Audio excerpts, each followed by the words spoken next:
जब भी आपको डेटा सीरीज गिवन हो दो वेरिएबल्स में x और y में, और x की किसी वैल्यू के लिए आप y की वैल्यू को प्रिडिक्ट करना चाहते हैं, तो आप यूज कर सकते हैं लाइन ऑफ रिग्रेशन को, लेकिन वो भी तब जब दोनों के बीच में स्ट्रॉन्ग कोरिलेशन हो। लाइन ऑफ रिग्रेशन को हम लाइन ऑफ बेस्ट फिट या लाइन ऑफ एवरेजेस भी बोलते हैं। प्रिडिक्शन के इस प्रोसेस को कई बार इंटरपोलेशन या एक्सट्रापोलेशन भी बोला जाता है। कैसे कैलकुलेट करते हैं लाइन ऑफ रिग्रेशन को जानेंगे दो अलग अलग मेथड्स के बारे में आज की इस वीडियो में। चलिए शुरू करते हैं आज का वीडियो।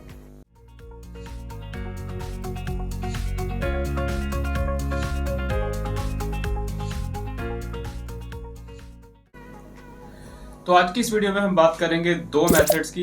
एक हम पहले सीखेंगे डायरेक्ट इक्वेशन से कैसे लाइन ऑफ रिग्रेशन को कैलकुलेट किया जाता है, और फिर हम जानेंगे नॉर्मल इक्वेशंस को यूज करते हुए बिना कोरिलेशन, बिना स्टैंडर्ड डेविएशन के कैसे आसान तरीके से लाइन ऑफ रिग्रेशन को कैलकुलेट करते हैं। तो सबसे पहले है डायरेक्ट इक्वेशन, जिसमें हम कोरिलेशन, स्टैंडर्ड डेविएशन को यूज करते हुए direct line of regression calculate कर सकते हैं।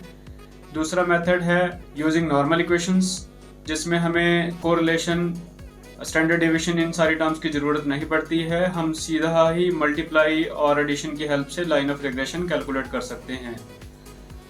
और अगर किसी सिनेरियो में आपके जो नंबर्स हैं वो बहुत ज़्यादा बड़े हो जाएं, तो हम चेंज ऑफ स्केल या चेंज ऑफ ओरिजिन टूल्स को यूज़ करते हुए अपने नंबर्स को छोटा करते हुए कैलकुलेशन को इजी कर सकते हैं। इसका डेमोन्स्ट्रेशन दूंगा मैं आपको आज की इस वीडियो में। चलिए शिफ्ट करते हैं एक्सेल फाइल पे और सीखते हैं कैसे स्टेप बाय स्टेप हम कैलकुलेट कर सकते हैं लाइन ऑफ रिग्रेशन दोनों मेथड्स।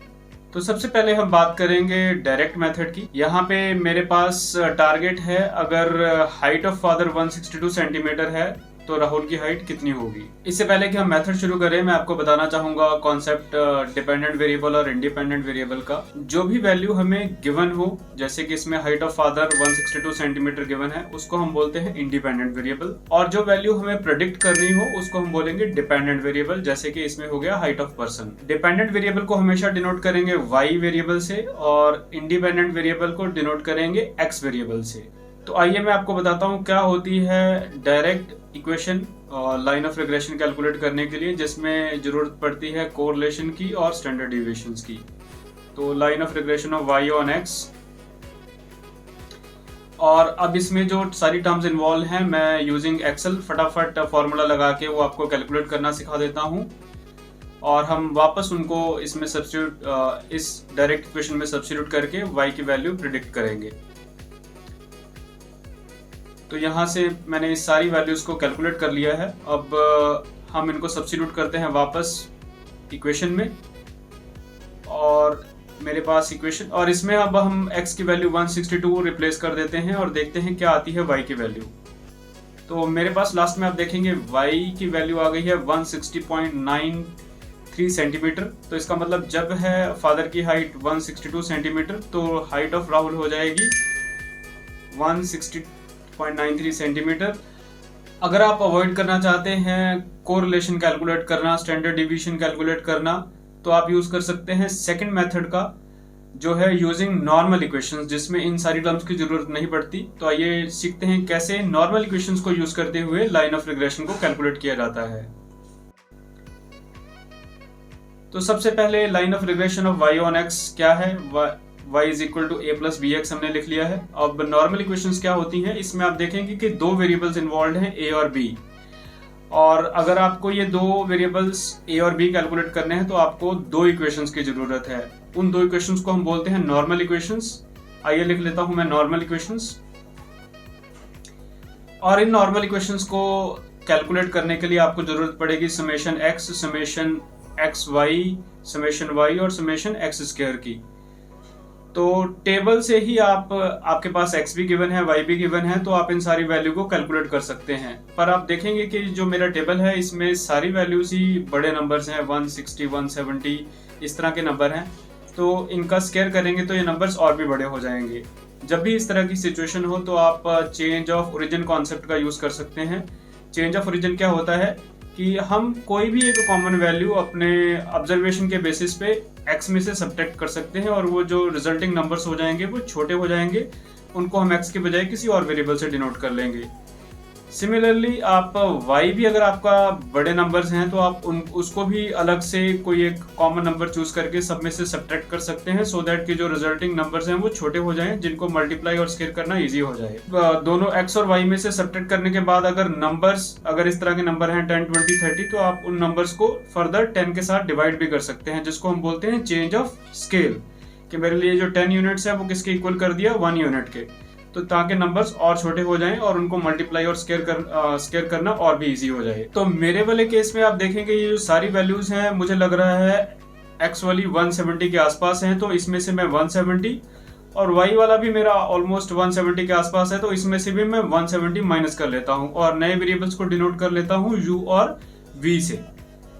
तो हम फटाफट से लिख लेते हैं अब नई equation, line of regression of v on u, और यहाँ पे क्या होंगी लाइन नॉर्मल इक्वेशंस v और u के लिए, वो भी लिख लेते हैं। और अब आप देखेंगे मुझे जरूरत है समेशन v की, समेशन u की, समेशन uv की और समेशन u स्क्वायर की। n है यहाँ पे नंबर ऑफ रिकॉर्ड्स, तो वो मेरे पास पहले से ही अवेलेबल है, तो मैं अब यहाँ से एक्सेल टेबल को यूज करते हुए ये सारी वैल्यूज और समेशंस कैलकुलेट कर लेता हूँ।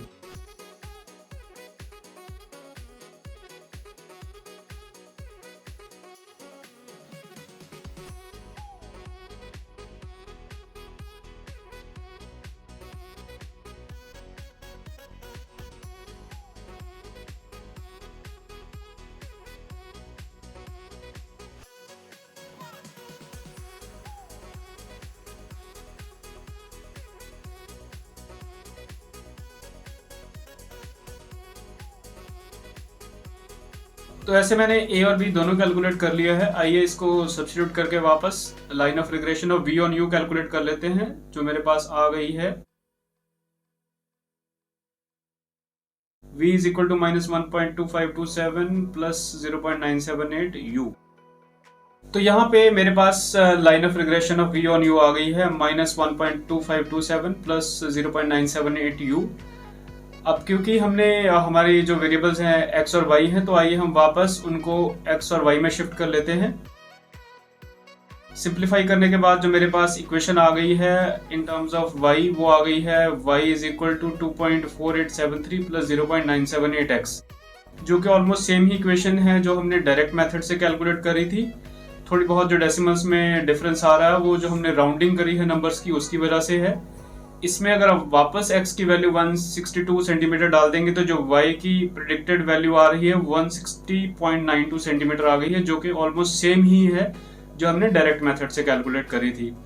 तो ये था दोस्तों दूसरा मेथड लाइन ऑफ रिग्रेशन को कैलकुलेट करने का। उम्मीद है कि आपको दोनों मेथड अच्छे से समझ आ गए होंगे लाइन ऑफ रिग्रेशन कैलकुलेट करने के। आपको ये वीडियो कैसा लगा, अपनी कमेंट या राय हमें कमेंट बॉक्स में जरूर टाइप करके बताइए। अगर आपको ये वीडियो अच्छी लगी तो हमारे चैनल को सब्सक्राइब करना बिल्कुल ना भूलिए और इसको उन दोस्तों के साथ भी शेयर करिए जो स्टैटिस्टिक्स के कॉन्सेप्ट में इंटरेस्टेड हैं। अंत तक वीडियो को देखने के लिए बहुत बहुत धन्यवाद। जय हिंद।